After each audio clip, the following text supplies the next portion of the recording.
نحمده ونصلي على رسوله الكريم اما بعد فاعوذ بالله من الشيطان الرجيم بسم الله الرحمن الرحيم قال الله تبارك وتعالى في القرآن المجيد والفرقان الحميد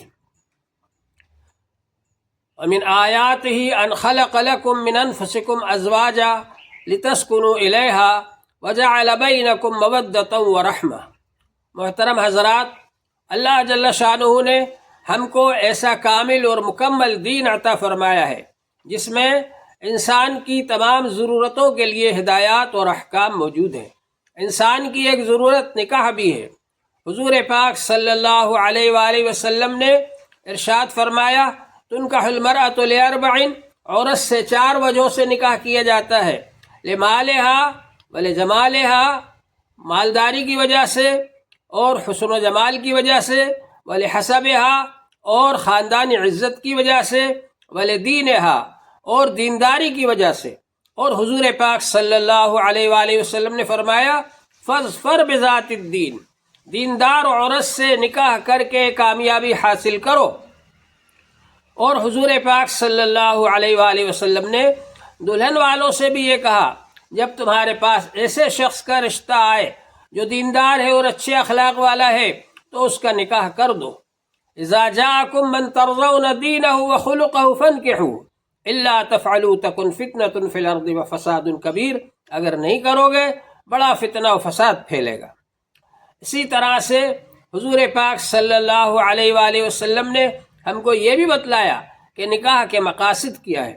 چنانچہ حضور پاک صلی اللہ علیہ وآلہ وسلم نے یہ ارشاد فرمایا، یا معشر الشباب من استطاع منکم الباءۃ فلیتزوج فإنہ اغض للبصر واحسن للفرج ومن لم يستطع فعلیہ بالصوم فإنہ لہ وجاء۔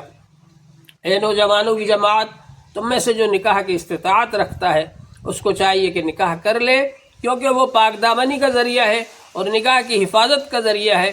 اور جو اس کی استطاعت نہ رکھتا ہو نکاح کی تو اس کو چاہیے کہ مسلسل روزے رکھے، وہ اس کے لیے شہوت کم کرنے کا ذریعہ ہوگا۔ اسی طرح سے حضور پاک صلی اللہ علیہ وآلہ وسلم نے یہ بھی ارشاد فرمایا کہ نکاح کا مقصد ہونا چاہیے اولاد حاصل کرنا۔ فرمایا حضور صلی اللہ علیہ وآلہ وسلم نے کہ ایسی عورتوں سے نکاح کرو جن سے بچے زیادہ ہونے کی امید ہو، اور اللہ تعالی نے فرمایا کہ وابتغوا ما كتب اللہ لکم، اللہ نے جو تمہارے لیے اولاد مقدر کی ہے اس کو تلاش کرنے کے لیے، اس کو حاصل کرنے کے لیے نکاح کرو۔ معلوم یہ ہوا کہ نکاح کا مقصد یہ ہونا چاہیے کہ نیک صالح اولاد پیدا ہو، اور نکاح کا مقصد یہ ہونا چاہیے کہ پاک دامنی حاصل ہو۔ یہ نکاح کے مقاصد ہیں۔ اور نکاح کا طریقہ بھی حضور پاک صلی اللہ علیہ وسلم نے بہت اچھا بتلایا۔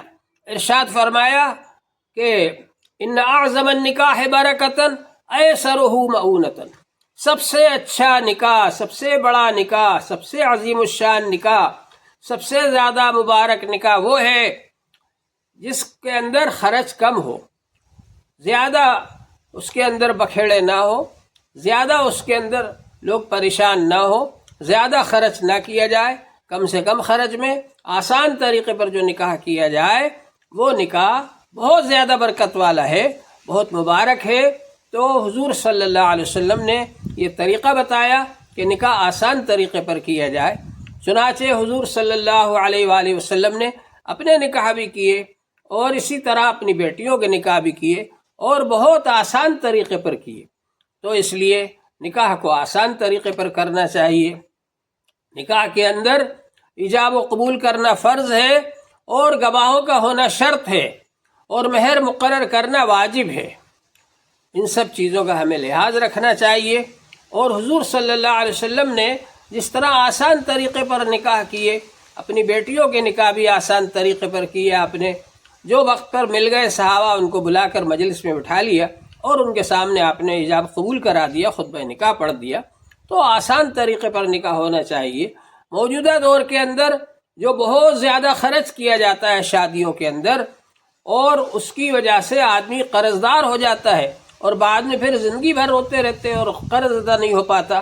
اس کی کوشش ہونا چاہیے کہ ہم لوگ اس سے بچے اور آسان طریقے پر کم خرچ میں نکاح کیا جائے، تاکہ نکاح کی وجہ سے کسی پر بوجھ نہ پڑے۔